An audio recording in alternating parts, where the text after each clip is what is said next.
Hello everyone, welcome to our channel घर से Gurukul. History series में हमारा आज का टॉपिक है इंडियन काउंसिल एक्ट 1909, जिसे हम मॉर्ले मिंटो एक्ट या मॉर्ले मिंटो रिफॉर्म्स के नाम से भी जानते हैं। तो एक एक करके हम जानेंगे कि ये एक्ट कब पास हुआ, कैसे पास हुआ, ये एक्ट किसके द्वारा पास किया गया, ये एक्ट क्यों पास हुआ या फिर क्यों लाया गया, इस एक्ट को लाने के परिणाम क्या क्या हुए और ये एक्ट था क्या या इसमें क्या क्या बातें लिखी हुई थी।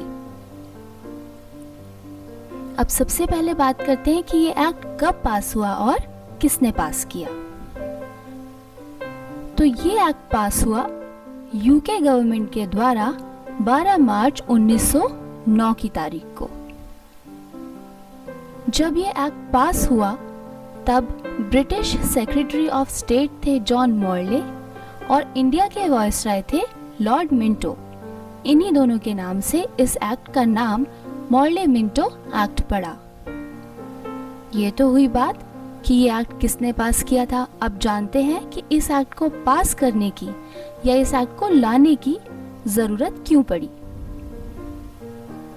तो ये एक्ट इसलिए पास हुआ क्योंकि जब 1857 के बाद भारत में ब्रिटिश सरकार का शासन शुरू हुआ तब ये कहा गया कि भारतीयों को उनके पूरे अधिकार दिए जाएंगे, जैसा कि हमने पिछली अपनी वीडियो में बात की थी 1857 की क्रांति के बारे में।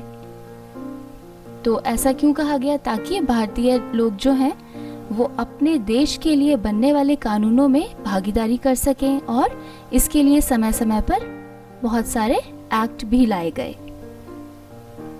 लेकिन इतने सालों बाद भी भारतीयों की भागीदारी सरकार में ना के बराबर थी।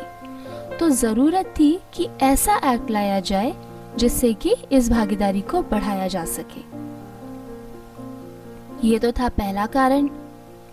दूसरा कारण इस एक्ट को लाने का था 1905 में हुआ बंगाल विभाजन, जिसके कारण भारतीयों में अंग्रेजी सरकार के खिलाफ नाराजगी बढ़ गई थी, जिसे दूर करने के लिए कुछ ऐसा एक्ट लाया जाना जरूरी था जिससे भारतीयों का ध्यान बंगाल विभाजन से भी हट जाए और उनकी नाराजगी भी थोड़ी कम हो जाए। तीसरा कारण ये था 30 दिसंबर 1906 को बनी मुस्लिम लीग, जिसकी ये मांग थी कि मुस्लिमों के लिए अलग निर्वाचन क्षेत्र हो, क्योंकि मुस्लिम लीग के सदस्यों को ऐसा लगता था कि हिंदू लीडर्स या कांग्रेस के लीडर्स मुस्लिमों का सही प्रतिनिधित्व नहीं कर सकते। और चौथा कारण था मॉडरेट लीडर्स को खुश करना। जैसा कि आप जानते हैं उस समय आंदोलनकारी दो भागों में बटे हुए थे।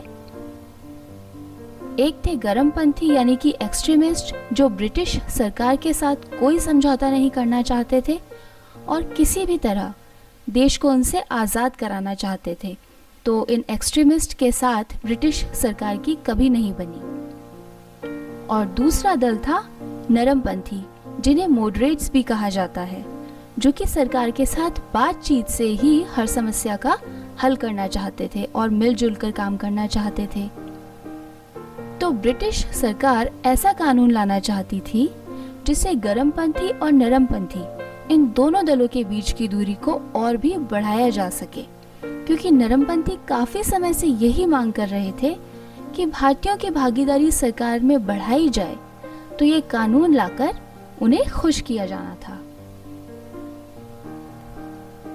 और एक कारण था कि इस समय तक भारत की जनता में अंग्रेजी सरकार के खिलाफ बगावत के स्वर उठने लगे थे। तो आगे चलकर ये कोई बड़ा रूप धारण ना कर ले, उसके लिए कोई ऐसा उपाय किया जाना था कि छोटा फायदा दिखाकर उन्हें कुछ बड़ा करने से रोका जा सके।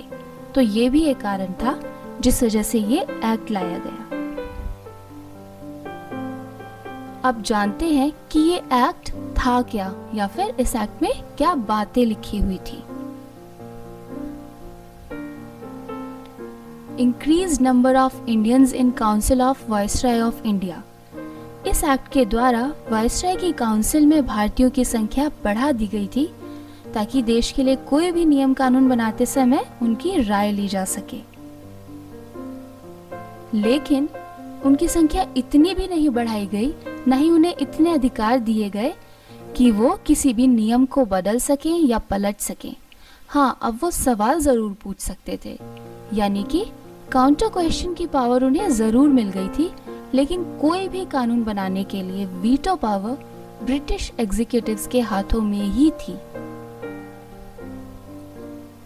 एक और बात जो इस एक्ट में लिखी हुई थी वो था कि चुने गए इलेक्टेड इंडियन मेंबर्स को पावर दी गई थी कि अब वो बजट या कॉम्प्लीमेंट्री मैटर्स पर डिबेट कर सकते थे। जी हाँ, सिर्फ डिबेट कर सकते थे।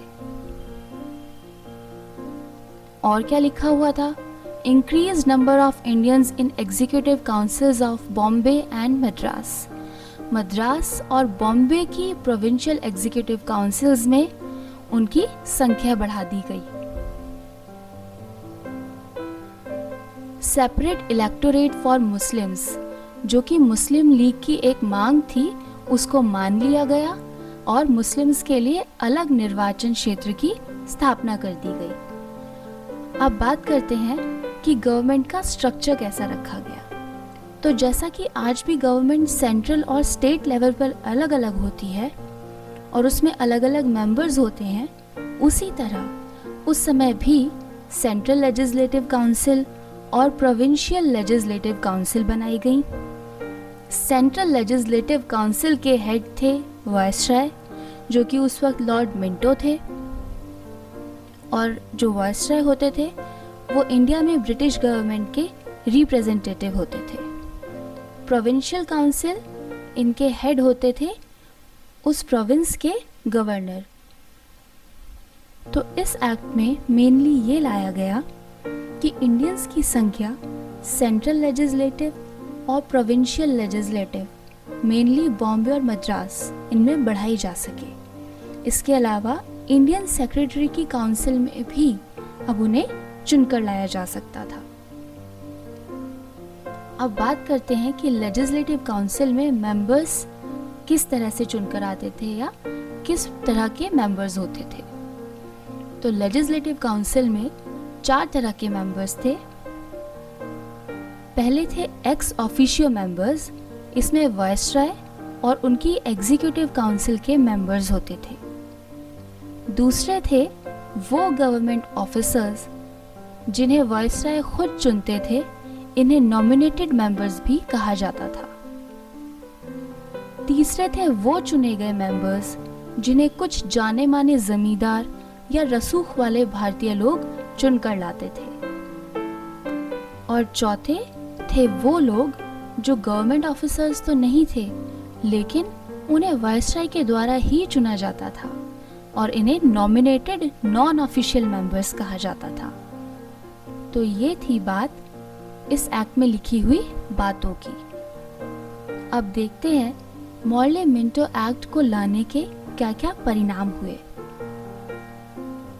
तो इस एक्ट को लाने के परिणाम ये हुए कि हमेशा के लिए हिंदू और मुसलमानों के बीच एक दीवार खड़ी हो गई, जो बढ़ते बढ़ते बाद में देश के बंटवारे तक पहुंच गई।